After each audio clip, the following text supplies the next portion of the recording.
નમસ્કાર આજના આ ખાસ એક્સપ્લેનરમાં ખૂબ ખૂબ સ્વાગત છે। આજે એક એવા વિષય પર વાત કરવા જઈ રહ્યા છીએ જે ફિટનેસની દુનિયામાં એકદમ ચર્ચામાં રહે છે।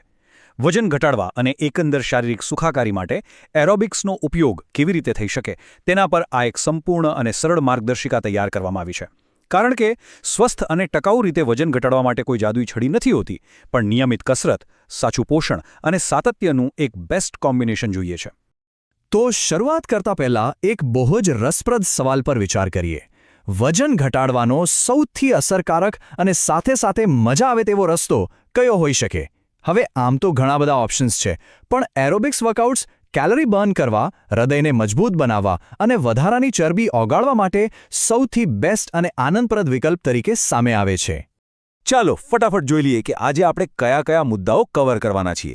સૌથી પહેલા એરોબિક્સ અને વજન ઘટાડવાનું કનેક્શન, પછી તેના મુખ્ય પ્રકારો, બેસ્ટ કસરતો કઈ છે તે, તેના શારીરિક માનસિક ફાયદાઓ અને છેલ્લે એક ટકાઉ ફિટનેસ રૂટીન કેવી રીતે બનાવવું તે જોઈશું। તો ચાલો બિલકુલ વિલંબ કર્યા વિના પહેલા વિભાગથી જ શરૂઆત કરીએ, એરોબિક્સ અને વજન ઘટાડવા વચ્ચેનું વિજ્ઞાન। અહીં એક બહુ જ અગત્યની વાત નોંધવા જેવી છે કે એરોબિક્સ એ કોઈ એક જ કામ નથી કરતું, આખું એક પેકેજ છે। તે માત્ર કેલરી બર્ન કરવા પૂરતું સીમિત નથી, પણ તે આપણા મેટાબોલિઝમને એટલે કે ચયાપચયની ક્રિયાને જબરદસ્ત રીતે સુધારે છે।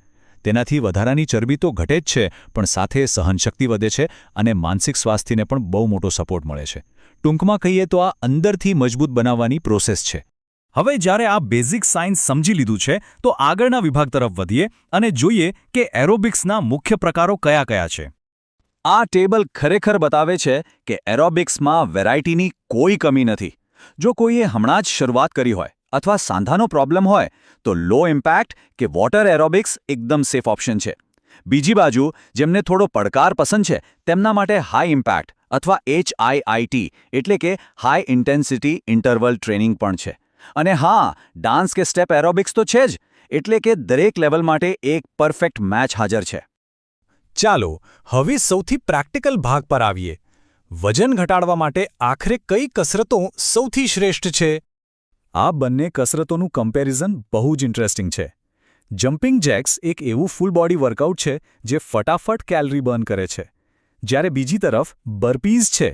આ એક હાઈ ઇન્ટેન્સિટી મૂવમેન્ટ છે। તે ચરબી તો બાળે જ છે, પણ સાથે સાથે સ્નાયુઓને પણ મજબૂત બનાવે છે। એક સારા રૂટીનમાં પ્યોર કાર્ડિયો અને શક્તિ નિર્માણનું આવું મિશ્રણ હોવું બહુ જ ફાયદાકારક છે। આગળ જોઈએ તો હાઈ નીઝ એટલે કે ઘૂંટણને ઊંચા કરીને કરવાની કસરત। આનાથી કોર અને પગના સ્નાયુઓ તરત જ એક્ટિવ થઈ જાય છે અને હાર્ટ રેટ વધી જાય છે। અને તેની સરખામણીમાં સ્ટેપ એરોબિક્સમાં એક પ્લેટફોર્મ પર રિધમ સાથે હલનચલન કરવાનું હોય છે, જે સીધું પગ અને ગ્લુટ્સને ટાર્ગેટ કરે છે। આ બંનેનો ઉપયોગ અલગ અલગ છે, પણ રિઝલ્ટ જોરદાર છે।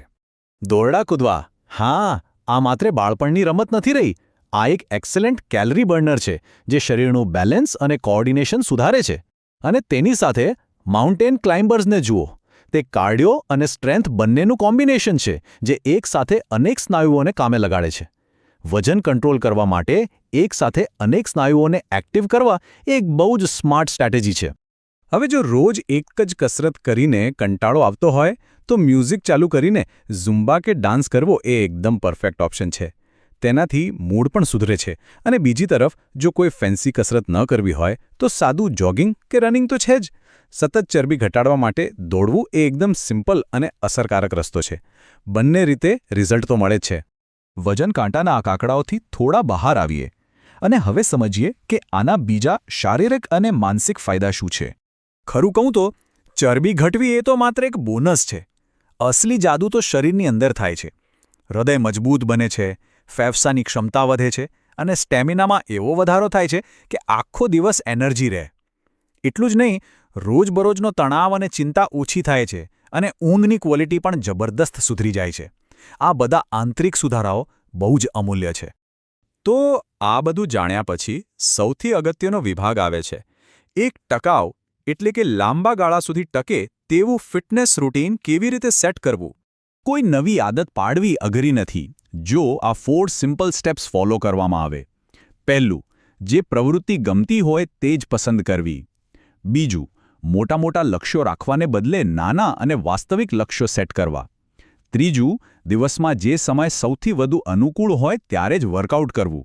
અને ચોથું, મોટિવેશન જાળવી રાખવા માટે મનગમતું સંગીત સાંભળવું અથવા ગ્રુપમાં વર્કઆઉટ કરવું. આ ફ્રેમવર્કથી નવી શરૂઆતનો ડર બિલકુલ ગાયબ થઈ જશે. જો કે એક અગત્યની વાત, કોઈ પણ સાચું પરિવર્તન રાતોરાત નથી આવતું. આનું સૌથી મોટું સિક્રેટ છે સાતત્ય, એટલે કે કન્સિસ્ટન્સી. એકદમ સરળ હિલચાલથી શરૂઆત કરવી જોઈએ અને પછી ધીમે ધીમે તેની ઇન્ટેન્સિટી વધારવી જોઈએ. યોગ્ય ટેકનિક અને સ્વસ્થ જીવનશૈલી સાથે આગળ વધવાથી કાયમી સફળતા ચોક્કસ મળે છે. તો છેલ્લે એક વિચારવા જેવો અને પાવરફુલ સવાલ: શું આ નવી સ્વસ્થ જીવનશૈલીની શરૂઆત આજથી જ થશે? એરોબિક્સ એ ફિટનેસ ગોલ્સ અચીવ કરવા માટેનું એક જબરદસ્ત ટૂલ છે. બસ હવે માત્ર પહેલું કદમ ઉઠાવવાની જરૂર છે. આજના આ એક્સપ્લેનર સાથે જોડાવા બદલ ખૂબ ખૂબ આભાર. ચાલો સ્વસ્થ અને સક્રિય રહેવાનો આ પ્રયાસ હંમેશા ચાલુ રાખીએ.